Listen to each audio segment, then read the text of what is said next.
প্রিয় দেশবাসী, আসসালামু আলাইকুম। হিজরি 61 সনের পবিত্র এই দিনে ফোরাত নদীর তীরে কারবালার প্রান্তরে মহানবী হজরত মুহাম্মদ সাল্লাল্লাহু আলাইহি সাল্লামের দৌহিত্র হজরত ইমাম হোসেন ও তার পরিবারের সদস্যরা শহীদ হয়েছিলেন। আমি তাদের প্রতি গভীর শ্রদ্ধা জানাচ্ছি। 1975 সালের 15ই আগস্ট বাংলার মাটিতেও জাতির পিতা বঙ্গবন্ধু শেখ মুজিবুর রহমানকে সপরিবারে হত্যা করে আরেক কারবালা বাংলার মাটিতে সৃষ্টি হয়েছিল। যারা শাহাদাত বরণ করেছেন আমি তাদের প্রতি শ্রদ্ধা জানাচ্ছি। 1971 সালে মহান মুক্তিযুদ্ধের 23 লাখ শহীদ এবং 2 লাখ নির্যাতিতা মা বোনের প্রতি শ্রদ্ধা জানাই। প্রিয় দেশবাসী, আজকে অত্যন্ত বেদনা ভারাক্রান্ত মন নিয়ে আপনাদের সামনে উপস্থিত হয়েছি। লাখো শহীদের রক্তের বিনিময়ে অর্জিত স্বাধীন বাংলাদেশের জনগণের আর্থসামাজিক উন্নয়নের জন্য নিরলসভাবে পরিশ্রম করে যাচ্ছি। বিগত 15 বছরের মধ্যে বাংলাদেশের মানুষের ভাগ্যের পরিবর্তন করতে সক্ষম হয়েছি। উন্নত জীবন দেওয়ার যাত্রা শুরু করেছি, অনেক সাফল্য অর্জন করেছি। বাংলাদেশকে বিশ্ব দরবারে একটা মর্যাদার আসনে অধিষ্ঠিত করতে সক্ষম হয়েছি। তারপরও আমাদের আরও অনেক দূর যেতে হবে। বাংলাদেশের মানুষ যখন একটু স্বস্তি শান্তিতে ফিরে, যখন তাদের মাঝে এমন কোনো ঘটনা ঘটে যা অত্যন্ত বেদনাদায়ক, এই আন্দোলনের শুরু থেকেই সরকার যথেষ্ট ধৈর্য ও সহনশীলতা প্রদর্শন করেছে। বরং আন্দোলনকারীদের নিরাপত্তা নিশ্চিত করার ক্ষেত্রে পুলিশ সহযোগিতা করে। মহামান্য রাষ্ট্রপতির কাছে যখন আন্দোলনকারীরা স্মারকলিপি প্রদান করার ইচ্ছা প্রকাশ করে, সেক্ষেত্রে তাদের সুযোগ করে দেওয়া হয় এবং নিরাপত্তারও ব্যবস্থা নেওয়া হয়। অত্যন্ত পরিতাপের বিষয় হলো, কিছু মহল এই আন্দোলনের সুযোগটা নিয়ে অনাকাঙ্ক্ষিত উচ্চাবিলাস চরিতার্থ করার সুযোগ নিয়ে সন্ত্রাসী কর্মকাণ্ডে লিপ্ত হয়। এর ফলে এই কোমলমতি শিক্ষার্থীদের আন্দোলনকে ঘিরে যে সকল ঘটনা ঘটেছে তা খুবই বেদনাদায়ক ও দুঃখজনক।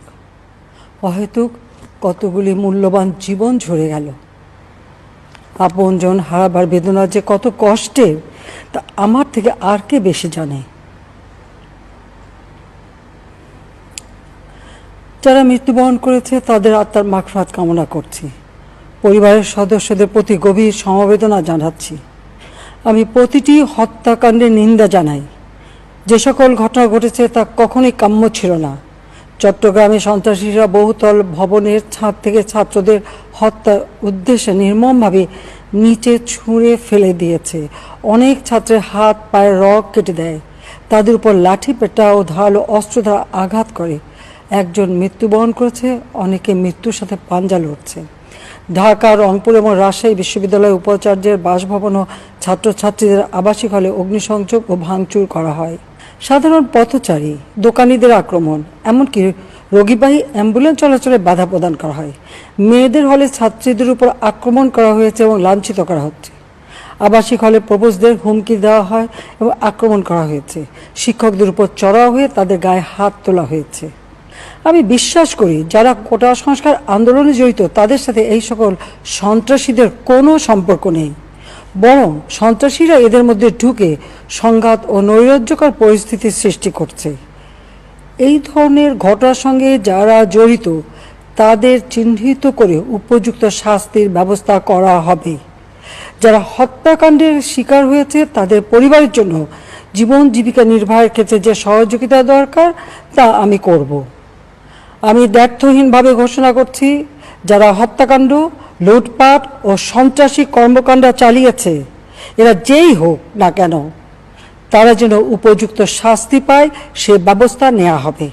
আমি আরও ঘোষণা করছি, হত্যাকাণ্ড সহ যে সকল অনভিপ্রেত ঘটনা ঘটেছে, সুষ্ঠু ও ন্যায় বিচারের সাথে সে সকল বিষয়ে বিচার বিভাগীয় তদন্ত করা হবে। কাদের উস্কানিতে সংঘর্ষের সূত্রপাত হলো, কারা কোন উদ্দেশ্যে দেশকে একটি অরাজক পরিস্থিতির দিকে ঠেলে দিল তা তদন্ত করে বের করা হবে। কিন্তু ঘটনায় যারা নিহত হয়েছেন তাদের জন্য গভীর দুঃখ প্রকাশ করছি এবং পরিবারের সদস্যদের প্রতি আমার সমবেদনা জানাচ্ছি। খোদা হাফেজ। জয় বাংলা, জয় বঙ্গবন্ধু। বাংলাদেশ চিরজীবী হোক।